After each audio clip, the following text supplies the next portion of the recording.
એને કોઈ ભજન ગાવા વાળો નથી. એટલે પોતે અહીંયા તળાવની પાળમાં છે અહીંયા કટી કરીને અહીંયા બેઠા બેઠા ભજન ખોલતા હતા. ભાઈ નથી ગામમાંથી ગયો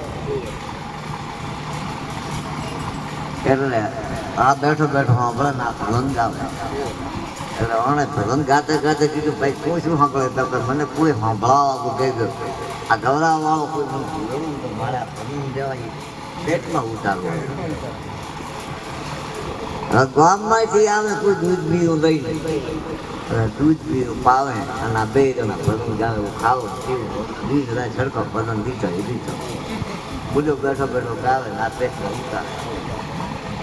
એમ કરતો કરતો વર્ષો વીતી ગયો. પોતાનો ગુરુ એ કાઠિયાવાડના હતા એને સમાધિનો સમય જોતો અને પોતે અહીંયા ગાતા હતા. એટલે ગાતા ગાતા ભાઈ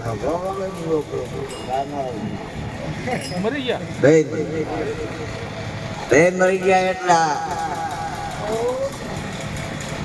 ગામના કીધું કે હવે એમને તો કે મહિનો આ બાપા બે ભગત હતા. એક ગાતો હતો ને બાપની સમાધિઓ અહીંયા લઈ ગયો તળાવની પાળમાં સમાધિ હાલે છે. થોડા ઘણા દી જાય ને ઘરે બહીને ભગતને ગાતો હતો ને એને કીધું ભગત કર્યું એના ત્યાં 2-3 વર્ષ થયા. બોલી કીધું મારે સાંભળવા સારું ગયા છે ને એ પાછા ના આવ્યા. બહુ ઉનાથી આવીને આમનાથી બે ભેટો થઈ ગયો અને સમાધિઓ બેની દોડાદોડ હતી. આવ્યો વિચાર કર્યો કે કોણ ન બીજું આપણે આ સમાધિઓ રહી આપણા દે આ દુનિયાની કોઈ સમાધિ ન હોય.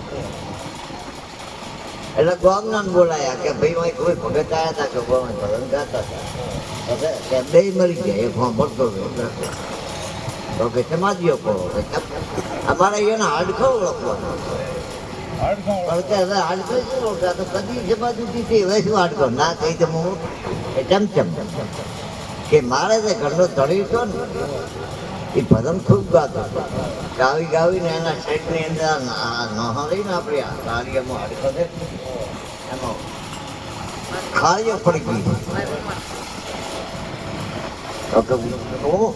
તો કે અમારે જે ભેટમાં ઉતાર્યું છે બધું એની અંદર કોણા પડી ગયો. હાડકોની મારી પર કોણા પડી ગયો. એ જ મારો ભગત છે. પછી બેના હાડકો ફળાયા. એની પર જોયું કે આ મારો ઘરનો ધણી છે ગાતો કોઈ બોલી કીધું કે આ મારો. હવે એ વર્ષોની સમાધિઓની બાયરીઓ એના આદમીઓના હાડકા ઓળખતા. આપણે તો શું ઓળખી ચૂકાનો આ બેઠા એની ભગવાનનું નામ તો બી મારી જ્યાં છે એટલે હું આમ કરી દઉં પણ એ ભલે ગમે કરતો આપણે તો આપણે મારે ક્યાંય